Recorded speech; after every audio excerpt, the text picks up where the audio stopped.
అమ్మాయి అయినా అబ్బాయి అయినా అందంగా ఉన్నారని చెప్పి ఇష్టానుసారంగా వాళ్ళ బొమ్మలు వాడేసుకుంటే ఏటవుద్దో తెలుసా అండి? ఏటవుద్ది ఏం కాదంటారా?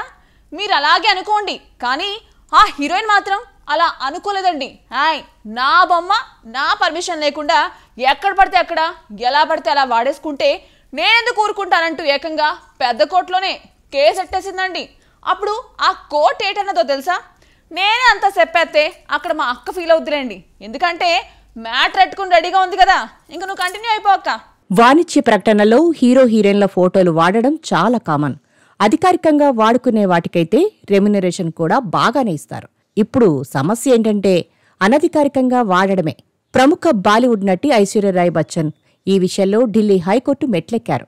తన ఫోటోలను, పేరును అనుమతి లేకుండా వాణిజ్య ప్రయోజనాల కోసం వాడుకుంటున్నారని ఆమె దాఖలు చేసిన పిటిషన్పై న్యాయస్థానం కీలక తీర్పు చెప్పింది. ఇకపై ఐశ్వర్య అనుమతి లేకుండా ఆమె చిత్రాలను గాని, వ్యక్తిగత హక్కులను గాని దుర్వినియోగం చేయకూడదని స్పష్టమైన ఆదేశాలు జారీ చేసింది. ఈ తీర్పు ద్వారా ఆమె ప్రచార హక్కులు, వ్యక్తిగత హక్కులకు చట్టపరమైన రక్షణ లభించినట్టయింది. ఎలాంటి అనుమతి లేకుండా అనధికారికంగా ఐశ్వర్యరాయ్ బచ్చన్ ఫోటోలను వాణిజ్య ప్రకటనలకు వాడడం వల్ల ఆమెకు కేవలం ఆర్థికంగా నష్టం కలగడమే కాకుండా ఆమె ప్రతిష్ట, గౌరవం, సామాజిక ఇమేజ్కు తీవ్ర భంగం కలుగుతోందని న్యాయస్థానం తన తీర్పులో అభిప్రాయపడింది. ఇది ఆమె వ్యక్తిగత హక్కులను ఉల్లంఘించడమేనని తేల్చి చెప్పింది. ఈ కేసులో ప్రతివాదులుగా ఉన్న పలు ఈ-కామర్స్ వెబ్సైట్లు, గూగుల్ వంటి సెర్చ్ ఇంజన్లు, ఇతర ఆన్లైన్ ప్లాట్ఫామ్లకు కోర్టు సీరియస్ ఆదేశాలు జారీ చేసింది. పిటిషన్లో పేర్కొన్న అన్ని వివాదాస్పద యూఆర్ఎల్ను తక్షణమే తొలగించి బ్లాక్ చేయాలంది.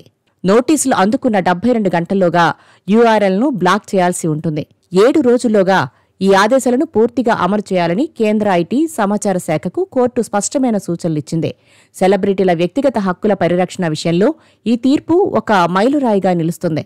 ఈ ఘటనతో ఆన్లైన్ వేదికలు సెలబ్రిటీల హక్కులను గౌరవించాల్సిన ఆవశ్యకత మరోసారి స్పష్టమైంది. కాగా ఈ కేసు తదుపరి విచారణను వచ్చే ఏడాది జనవరి 15కి వాయిదా వేస్తున్నట్లు న్యాయస్థానం ప్రకటించింది. ఈ తీర్పుతో ఐశ్వర్యరాయ్ ఫుల్ హ్యాపీస్.